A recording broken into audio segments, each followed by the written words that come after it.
औज़ुबिल्लाहिमिनश्शैतानिर्रजीम बिस्मिल्लाहिर्रहमानिर्रहीम। अस्सलाम वालेकुम। आप देख रहे हैं उर्दू एस्ट्रोलॉजी और मैं हूँ एस्ट्रोलॉजर अलमास यूनुस। आज की वीडियो में हम लोग बात करने वाले हैं साल 2025 के बारे में। साल 2025 का आगाज़ होने वाला है और बहुत सारे लोगों के मुझे सवालात रिसीव हुए कि साल 2025 कैसा होने वाला है। तो आप लोगों के साथ मैं 2025 के हवाले से बहुत सारी पेशगोइयाँ शेयर करूँगी। तफ़सील के साथ वीडियो बनाऊँगी और एक-एक पॉइंट आपके साथ शेयर करने की कोशिश करूँगी ताकि आपको अंदाज़ा हो जाए कि 2025 का साल कैसा गुज़रने वाला है।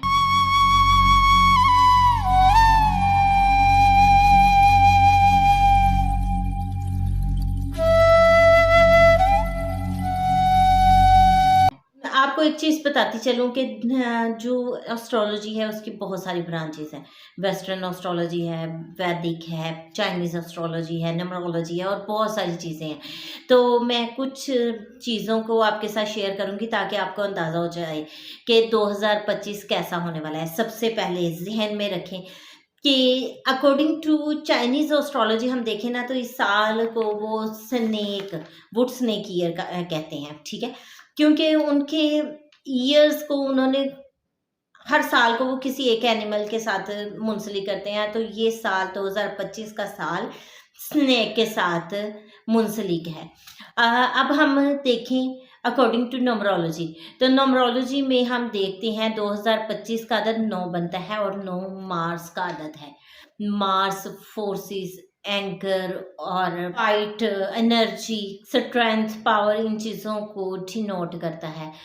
अगर एस्ट्रोलॉजी के मुताबिक देखें तो एस्ट्रोलॉजी में ये एरीज और स्कॉर्पियो का लॉर्ड बनता है। एरीज फुल ऑफ एनर्जी और Scorpio transformations, changes, sudden changes, sudden accident, sudden incident को ज़ाहिर करता है। ठीक है? तो इस तरह से अगर हम 2025 को तफ़सील के साथ देखें तो 2025 का साल बहुत अहम होने वाला है, क्योंकि 2025 का साल फुल ऑफ एनर्जी है। यहाँ पर बेसिकली डिपेंड करता है कि इस एनर्जी का यूटिलाइजेशन कैसे हो रहा है। आगाज़ में अगर हम देखते हैं तो हमारे पास 2025 के शुरू में मार्स ना सिर्फ रेट्रो होगा बल्कि डेप्लीटेड होगा। तो डेप्लीटेड और रेट्रो मार्स के साथ जब इस साल का आगाज़ होगा तो बेशुमार चीज़ें सिक्योरिटी रिलेटेड थ्रेट पाकिस्तान में देखने को मिलेंगे, क्योंकि पाकिस्तान के असेंडेंट और 8th हाउस का लॉर्ड बनता है।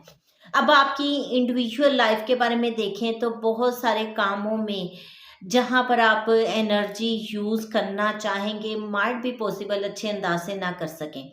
जिन लोगों के नेटल चार्ट में मार्स की पोजीशन अच्छी है उन लोगों के लिए तो ये बहुत अच्छा होगा, क्योंकि आपके नेटल चार्ट में मार्स की पोजीशन स्ट्रोंग है और ट्रांजिट मार्स अगर वीक भी है तो फिर भी आपको 50 टू 75% रिजल्ट दे जाएगा। लेकिन जिनके नेटल चार्ट में ये अच्छा नहीं है उन लोगों के लिए कुछ ज़्यादा अच्छा ये साल साबित नहीं होगा। उसमें आपको करना क्या है, अपनी एनर्जी को यूटिलाइज़ करना है, आपने अपनी अलाइनमेंट करनी है, आपने देखना है कि नेटल चार्ट में मार्स की क्या पोजीशन है और किस तरह से आप इनको कवर कर सकते हैं, उस साल की रेमेडीज़ कर सकते हैं। अगर आप ये सब कुछ नहीं करेंगे तो आपका ये साल तो ज़ाहिर है ज़ाया ही होगा। तो कोशिश करें कि इस साल को अच्छे से यूज़ करें, क्योंकि अगर आप अच्छे से यूटिलाइज़ करेंगे तो चीज़ें आपके लिए बहुत ही ज़्यादा बेहतर हो जाएँगी।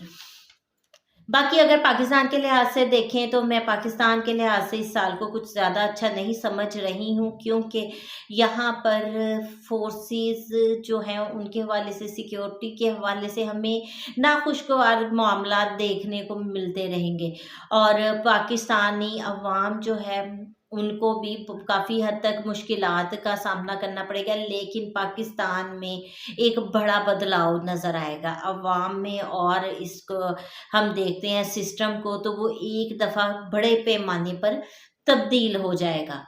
अब अगर आपके नेटल चार्ट में मार्स मेलेफिक प्लैनेट के ज़ेरे असर है तो ये साल आप लोगों के लिए बहुत ही ज़्यादा मोहतात रहने वाला साल है। इस साल में सारे लोग बहुत ज़्यादा एनर्जेटिक होंगे। ठीक है।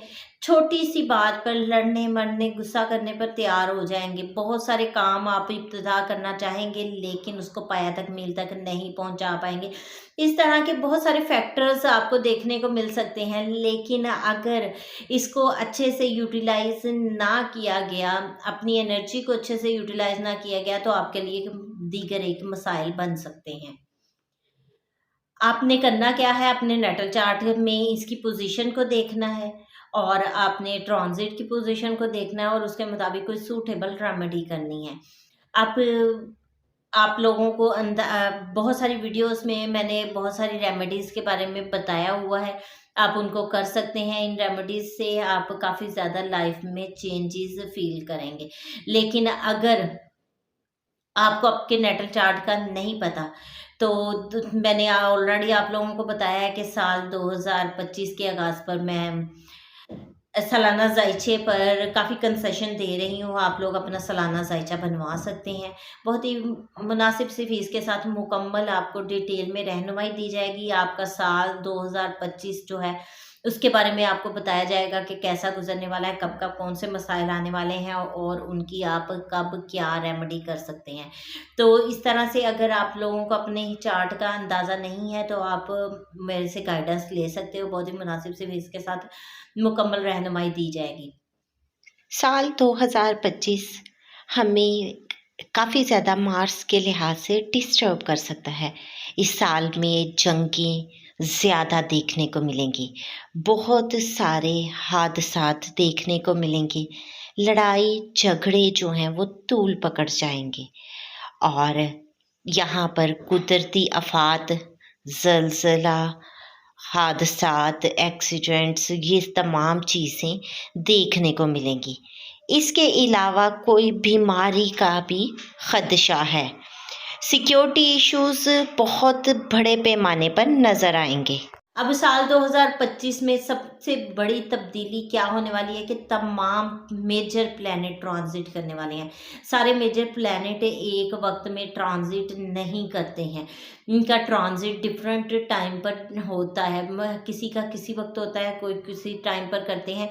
यानी कि अगर देखा जाए तो जुपिटर 1 साल के बाद ट्रांजिट करता है, सैटर्न का ट्रांजिट 2.5 साल के बाद होता है, राहु केतु का ट्रांजिट तकरीबन 1.5 साल के बाद होता है। तो इस तरह ये सारे एक वक्त में ट्रांजिट नहीं करते हैं। लेकिन साल 2025 की अगर बात की जाए तो यहाँ पर चारों प्लैनेट इकट्ठे ट्रांजिट करने वाले हैं।